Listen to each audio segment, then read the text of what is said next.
Today is the third week of a series that we've been talking about a hero's journey.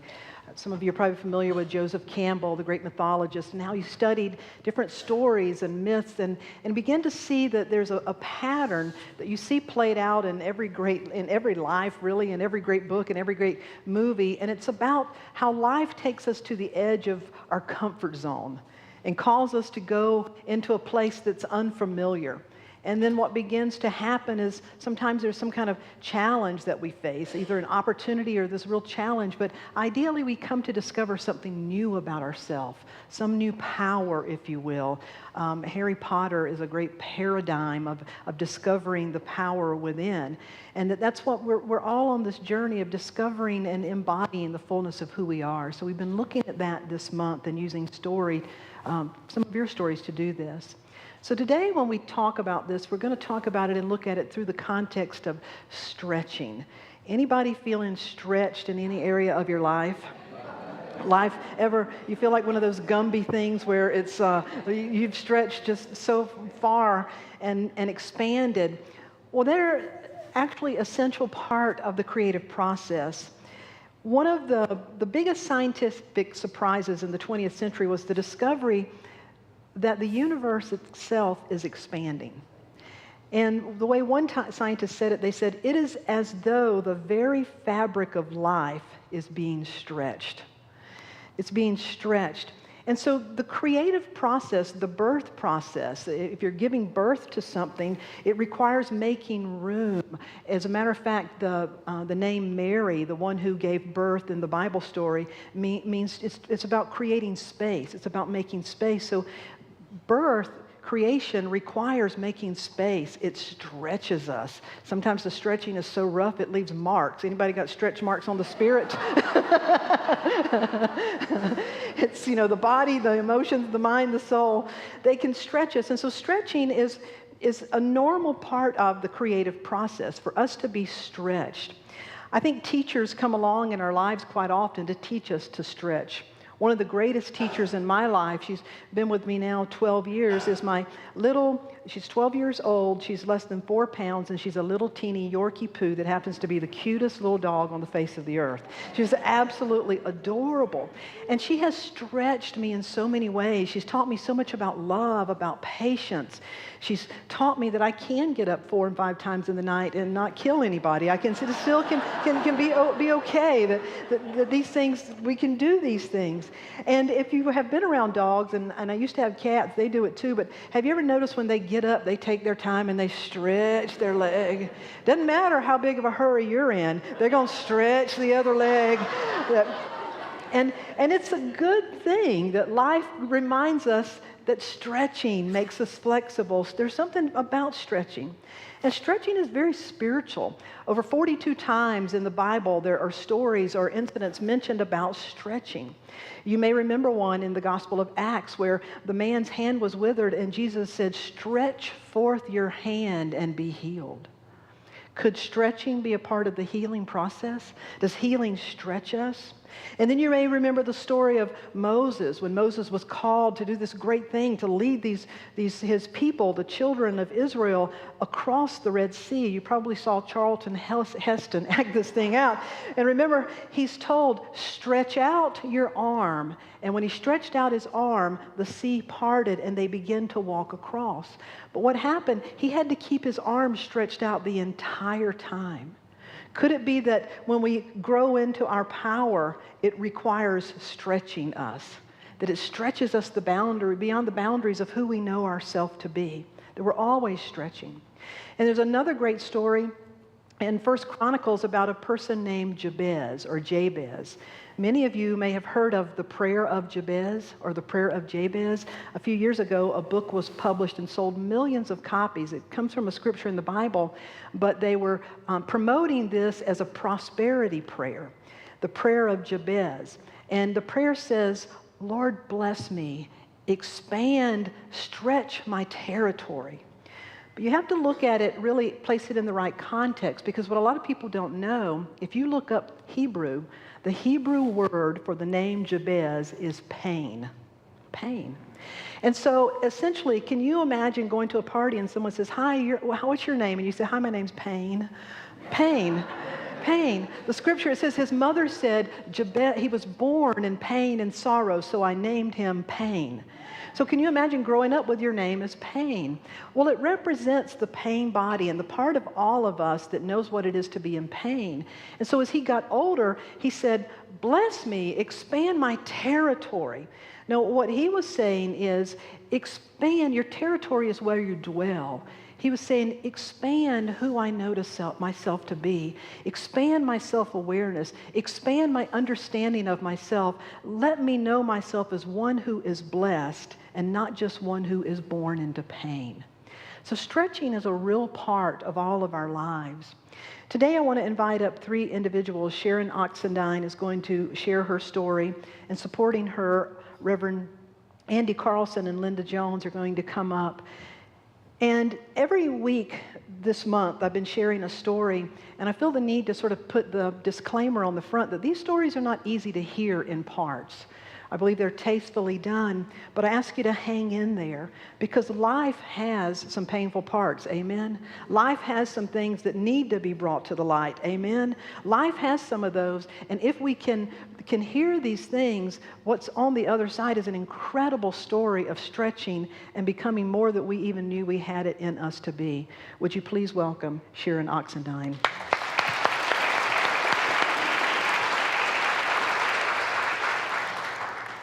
Thank you very much, Reverend Darlene. And, Reverend Darlene stretching this morning, this will be the 3rd time she's heard this story, plus she wrote it. So I'm sure she's about stretched out with it.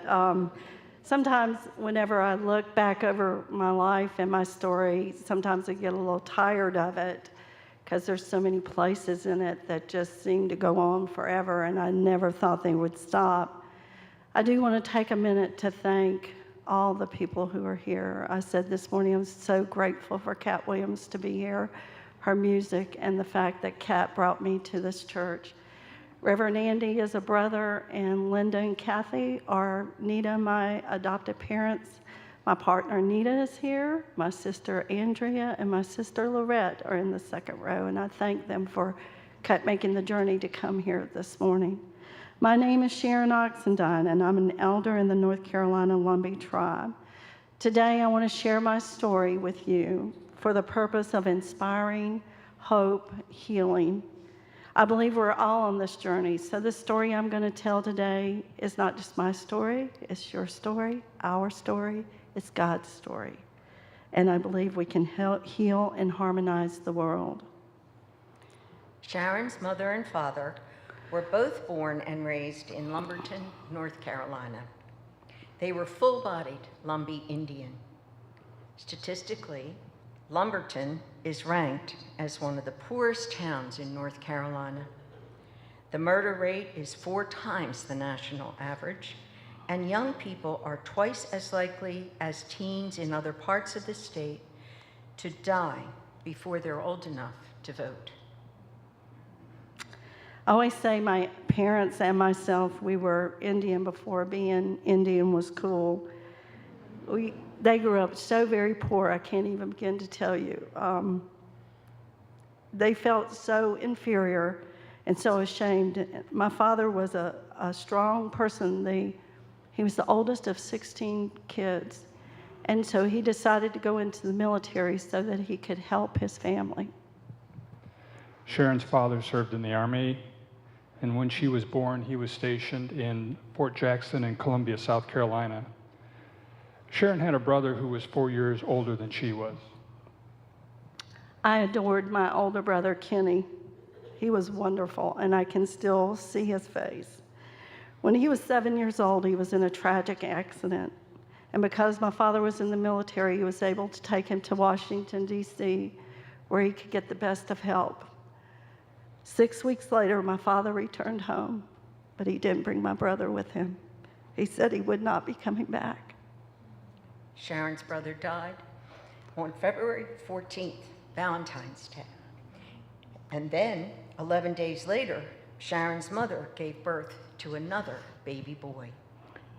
Sharon's mother was devastated and grieving the loss of her 7-year-old son, and she had just given birth to a newborn. I really missed my older brother. and my family was going through so very much, and it was so hard to watch. I was also really wanting to connect with this new brother, but my mother and father were not in good shape after all of this. They were essentially a train wreck. It was just too much for them, so they sent me to live with my mother's parents, my grandparents, for a while. Sharon's grandparents lived on a farm in Lumberton. She enjoyed being on the farm and around her relatives, especially her grandmother, who was a medicine woman. Unfortunately, though, Sharon's grandfather was not a healthy man, and he abused her when she was just 4 years old. Up until that time, I felt like I had been a different kid, and then I felt myself to begin to shut down and disassociate from the world around me. Often when young children experience an overwhelming and traumatic experience, they may dissociate or mentally separate themselves from the experience. The abused child's sense of self seems to separate or dissociate itself from what is being done to the body. They may perceive themselves as detached from their bodies, on the ceiling, or somewhere else in the room watching what is happening to their bodies. This speaks to the power of the mind. The mind is capable of thousands of ways to try to reconcile the irreconcilable. Unfortunately, these emergency measures and survival mechanisms became routine, even when one is not facing trauma or emergencies.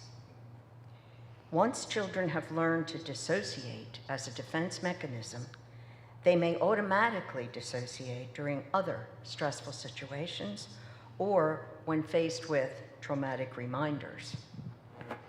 Dissociation can affect a child's ability to be fully present in the activities of daily life and can significantly fracture a child's sense of self and well-being.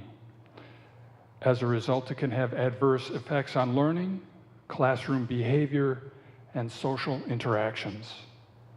It is not always evidence to others that a child is dissociating, and at times it may appear as if the child is simply spacing out, daydreaming, or not paying attention. After about a year of living with my grandparents, which I don't remember much of that year, it became just like a blackout. My mother and father were able to bring me back home because my father had been transferred to France. And so it was my mother and my dad and my other brother, and we were going to France. All I remember about that is being on an airplane and being really sick. All of us were sick. But France was beautiful. It had rural areas of vineyards, and they were filled with kind and gentle people. Sharon began school in a one-room building on the military base in France. I was now very shy and inhibited, socially inhibited. I had difficulty staying in my body, which at the time I didn't really recognize it as that. It's taken years of therapy and work to understand that I was never grounded. I never knew who I was. I never knew what was happening, and I carried a lot of shame. My parents never wanted to talk about my brother. They took all of his pictures away, all of his clothes, his toys, and told me to never speak about him again. Sharon's parents had a second baby boy, and Sharon would try to secretly tell them of the great older brother they had had. It felt important to her that his memory was never forgotten. Her parents did not really have the tools they needed to deal with things, so they resorted to what they did know, drinking. We lived in France until I was about 10 years old. We didn't have a television because my parents said it would have been in French, and so even though my brothers and I learned to speak French fluently, it was a time for us like we were in a bubble, because what was happening over here was about segregation, President Kennedy dying. Lots of tragic things were happening to this country, and we just kind of heard of them before we came back to the United States. So her return to the States was a culture shock. especially when she moved back at 10 years old and her little brothers, and she went to school in Georgia. Yeah, that'll tell you something right there, right? Augusta, Georgia. I will never forget the first day I went to school, this little boy walked up to me and said, "Are you a N?" And I said, "I don't know what that is." And he just laughed and he said, "You are one." And I told my brother about it and he said, "Well, people are talking about colored people, but I don't know what that means." I felt so ashamed and unaccepted of the color of my skin. Sharon and her brothers quickly realized that things were different in Georgia. The color of their skin mattered, and they were in a place where many people did not accept them. Soon after being stationed in Georgia, Sharon's father went to Vietnam, and her mother essentially broke down and completely checked out emotionally and physically. My father was now away in Vietnam, and my mother would disappear for days at a time. When she did come home, she was drunk, unkempt, and I just did my best to keep that big secret. I was 11 or 12 years old, taking care of two younger brothers, and somehow I did it. And again, I attribute it to that disassociation, being able to cook, clean, wash clothes, help with homework. I even went to school meetings for my brothers, and no one ever questioned me as to why I was taking care of brothers and a household and answering questions for teachers. I adored my brothers, and I was going to do anything I could to protect them. Sharon's youngest brother had asthma, and one day he had a terrible asthma attack when she was alone with the two of them. I had always been afraid that something like this would happen, something where I wouldn't be able to handle it, because I knew I was in over my head on some level. But I had seen my grandmother take some honey and baking soda and give it to my brother one day when he had an asthma attack. So I did the same thing, and it worked, and he was okay for the rest of that night. But I was terrified, and I was beginning to sink under this burden. A woman who lived next door seemed to know that things were not good. She never asked questions, but occasionally she would bring food over to Sharon and her brothers when they were alone. It was the only sense of comfort Sharon had at that time. When I was 13 or 14, I think it was, my father came back from Vietnam. I was really glad he was back, and on some level I thought that maybe these two people would be able to pull themselves together.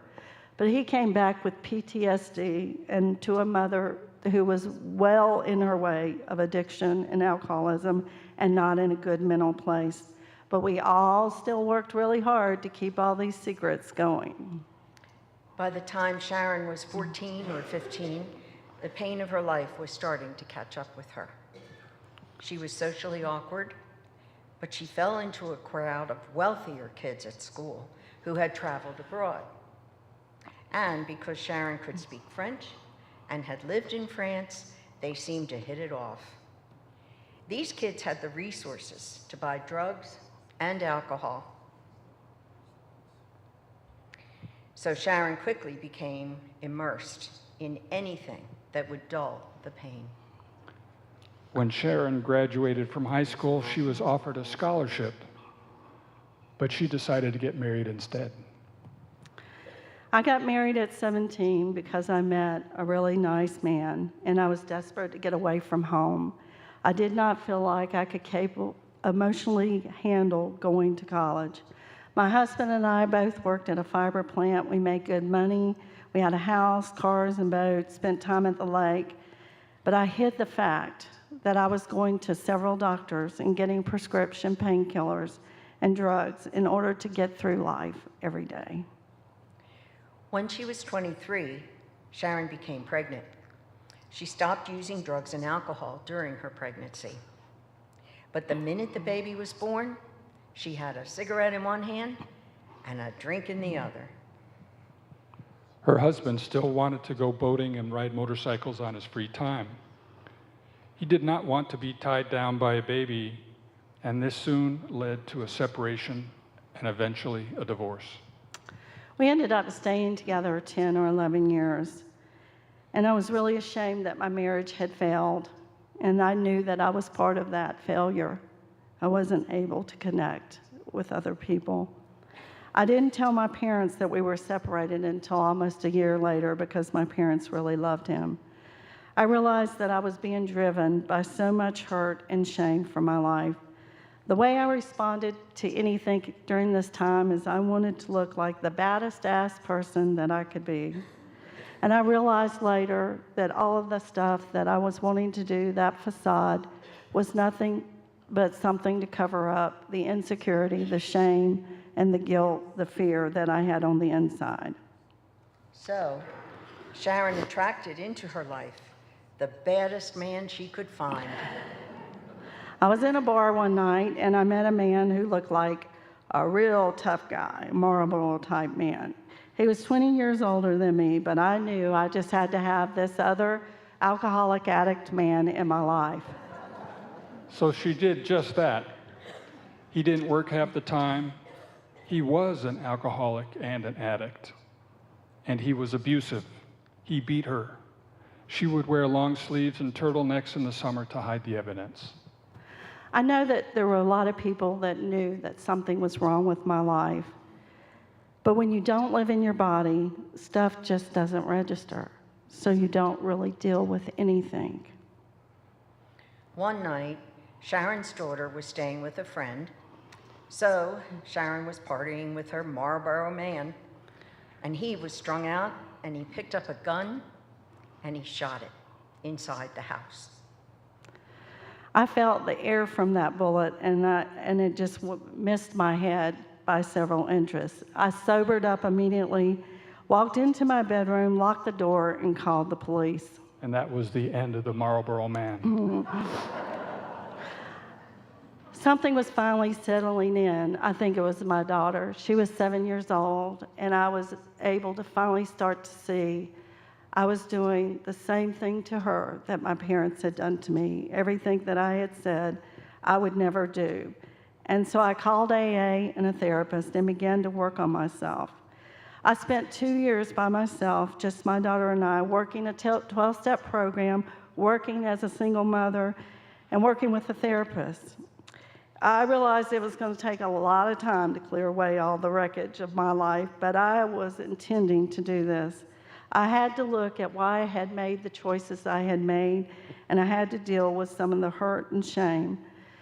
Then on top of being 2 years without alcohol and drugs, I was able to finally realize who I was, and I realized that I was a gay woman. My parents had always told us that we were white. They always took it, when they took us to school, they registered us as white, and I never could understand that. I was starting to find myself in places where I wanted to know who I was, what I really was, and one thing for sure, I wanted to find out my purpose. Sharon slowly began to heal. She got involved in supportive programs.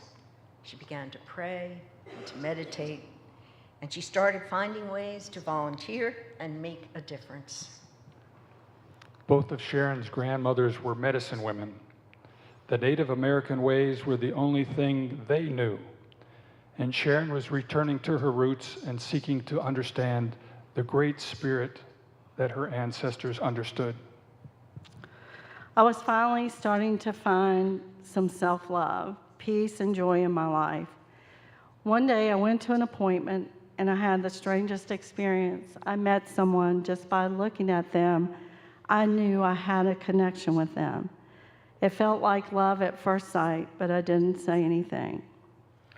Sharon walked away from this, and she tried to dismiss it. But a few days later, while at a gathering, friends introduced her to this same woman. There was no running away this time. It was like a whole new chapter of my life opened up at this point. And within a short time, they were in love, and they decided to start a life together.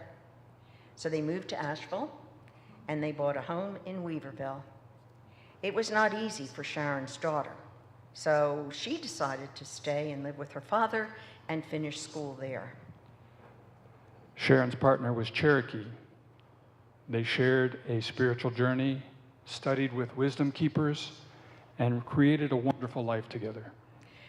Sharon went to school and became an addictions counselor, and she also got a degree in construction management.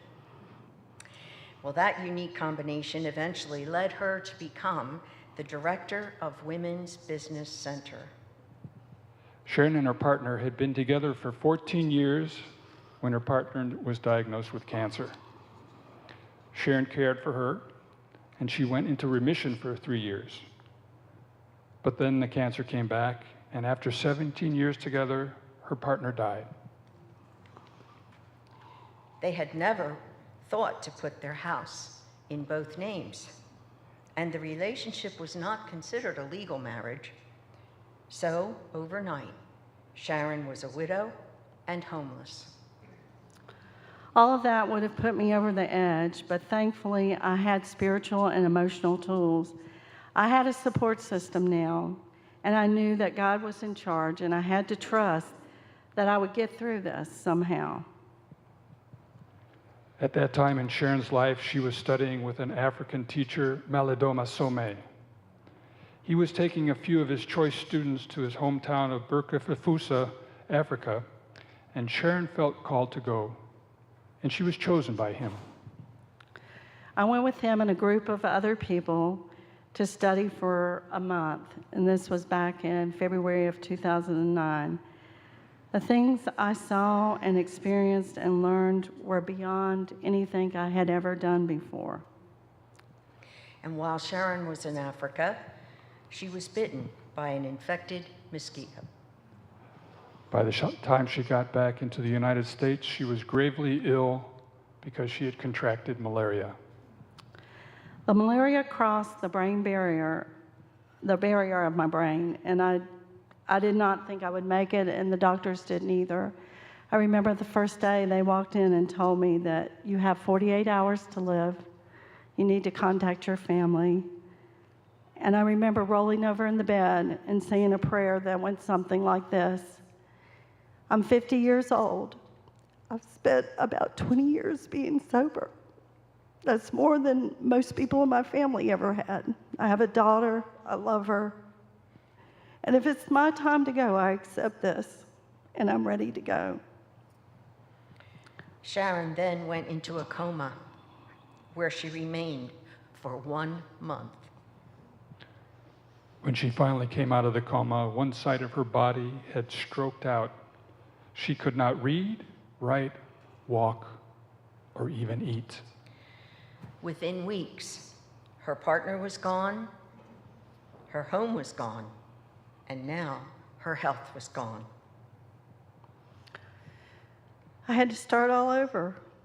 I didn't know where to go. I didn't know how to start. I thought at first I'd be able to do this by myself, but I knew I couldn't. I returned to my group at AA. That's when I met Lorette, who came into my life and helped me with so many things.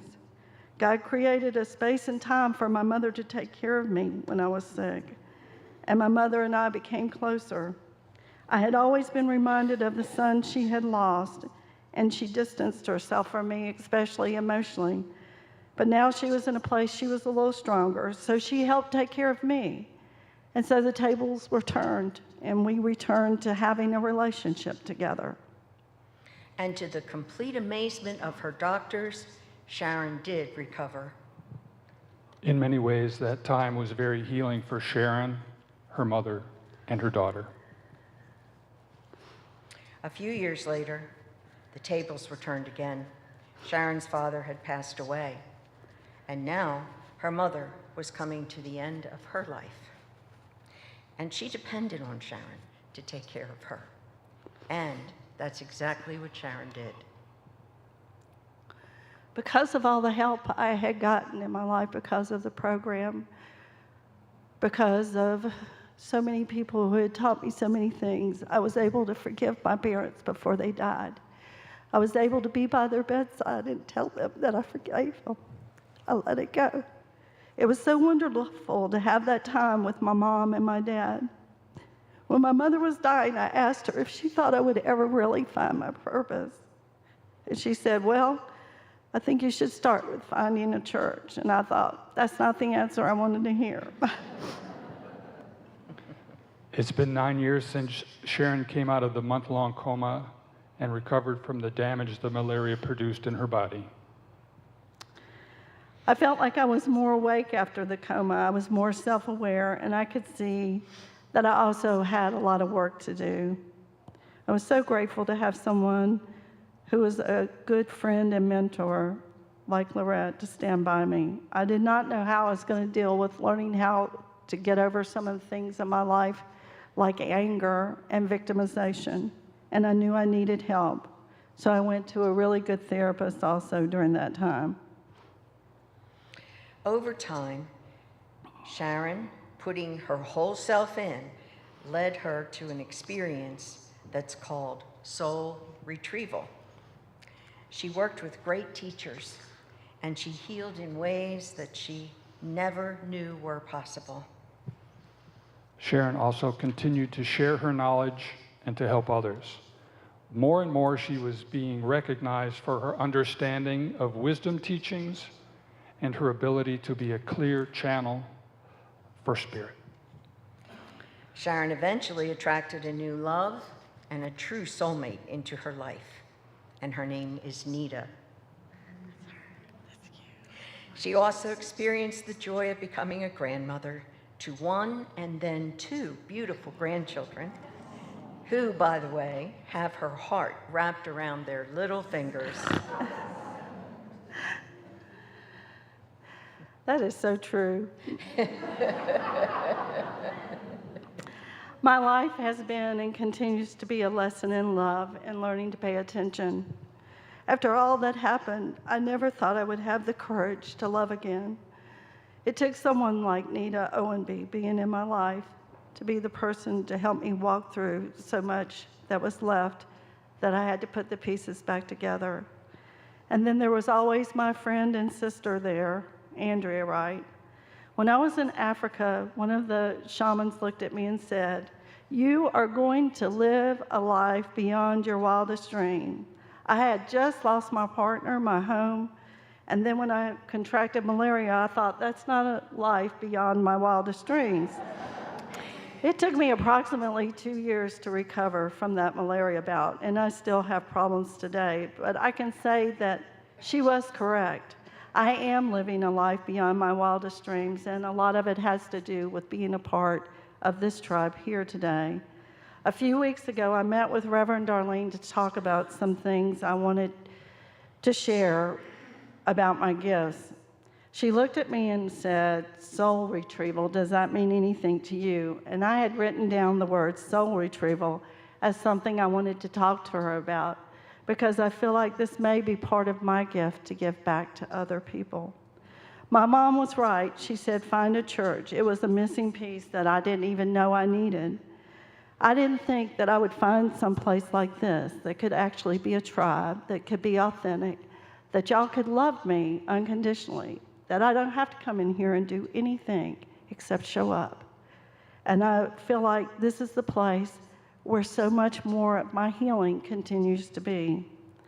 I just want to say, I am so proud of my story today. I don't run from it. I'm not ashamed of it. It does make me cry. Because you know what I cry for mostly? I cry for my mom and dad. Just wish we could have known, that we could have understood, that we could have healed sooner. I miss my mother so bad today. I am so proud to be a part of your life and your story too. So thank you so much for allowing me to share my story today.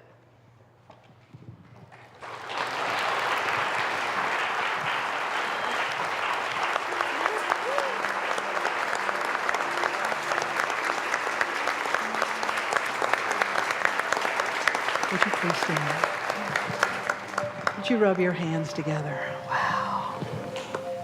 The stuff that we're made of, the stuff that life brings out. To Sharon, we love you. We bless you. We appreciate you. And we behold the divinity in you. A home. And thank you for sharing your story with us today. Wow, thank you. You may be seated. want to lead us into a time of meditation, and the song that we've chosen, these lyrics say, I am healed, I am whole, I am healthy. I am healed, whole, and healthy. Angels watching over me. I am healed, whole, and healthy. I am free. I am free. Sing this again. I am healed, whole, and healthy. Angels watching over me. I am healed, whole, and healthy. I am free. I am free. One more time, sing it out. I am healed, whole, and healthy. Angels watching over me. I am healed, whole, and healthy. I am free. I am free. I invite you to close your eyes and to take that in. I am healed. Healed. To remember wholeness. Healing is not about the absence of symptoms. Healing is not about the absence of anything that we may say is imperfect. Healing is to remember wholeness.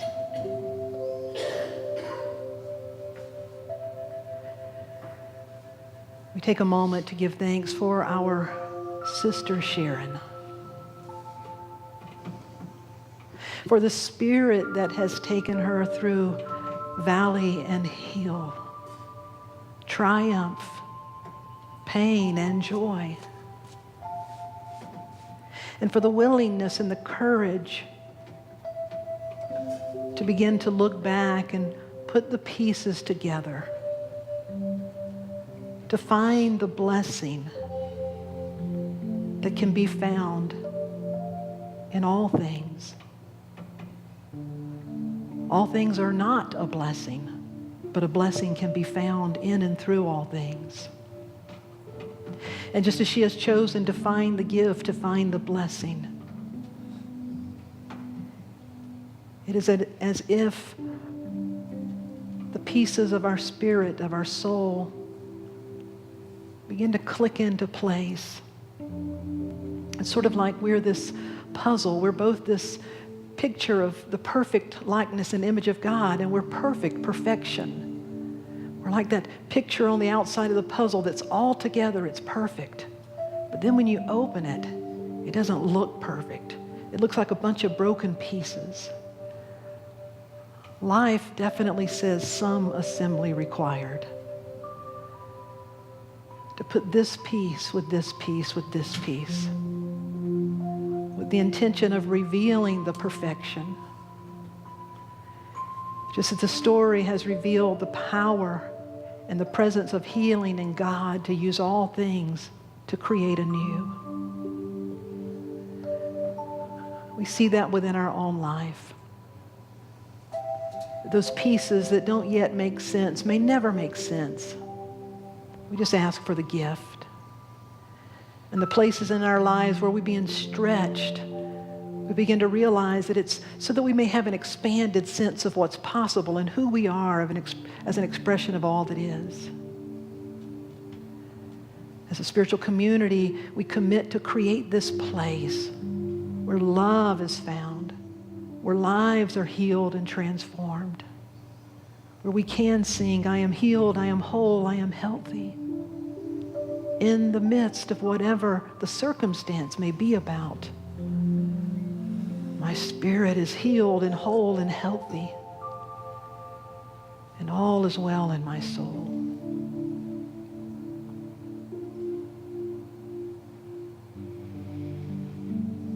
Find one thing in your life Maybe it's a thing of great triumph, or maybe it's a thing of great puzzlement or great pain.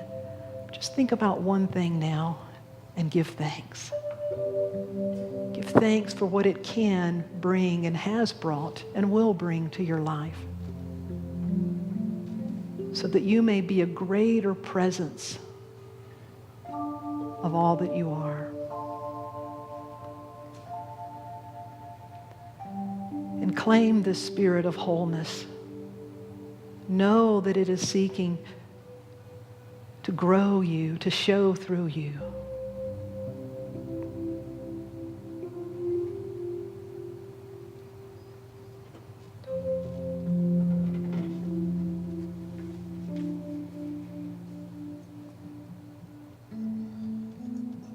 Because I am healed, whole and healthy.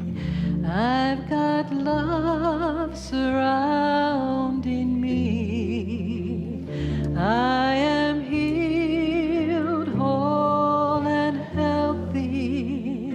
I am well, all is well. Now think just a moment about some situation or some person, something that you'd really like to see healed and whole and healthy. You'd like for that awareness to rise up no matter what the circumstances may look like. We certainly hold this for our political leaders and for the state of our affairs around the world. There be a healing that takes place, a revealing of love. This time we're going to sing it as you are. You are healed, whole and healthy. There is love surrounding you. You are healed, whole and healthy. You are well, all is well. To open your eyes and to look around at this room full of people that are healed and whole and healthy, somewhere on that scale. And to stand up together, we're going to sing it again, is this I am. I am healed, whole and healthy. I've got love surrounding me. I am healed, whole and healthy. I am well, all is well. Sing it again. I am healed, whole and healthy. I've got love surrounding me. I am healed, whole and healthy. I am well, all is well. We are healed, whole and healthy. We've got love surrounding us. We are healed, whole and healthy. We are well, all is well. I am healed, whole and healthy. Hands on your heart. I've got love surrounding me. I am healed, whole and healthy. I am well, all is well. Hold that in just a moment. I am healed. I am whole. I am healthy. All is well. We give this our sincere thanks because we realize that there is a reality that the eyes do not see, but in which the Spirit lives and moves and has its being. We call forth this power and presence of healing. We call forth the level of consciousness that knows it is one with the one, that knows that all is well in the midst of any circumstances, and can bring that awareness, can bring that light, can bring that energy to bear. May we be individuals, and may we be a group, may we be a tribe that stand in this truth and allow the light to shine. And there, heaven on earth is revealed, and all is well in spirit and in truth. For this we are grateful, and so it is. Amen.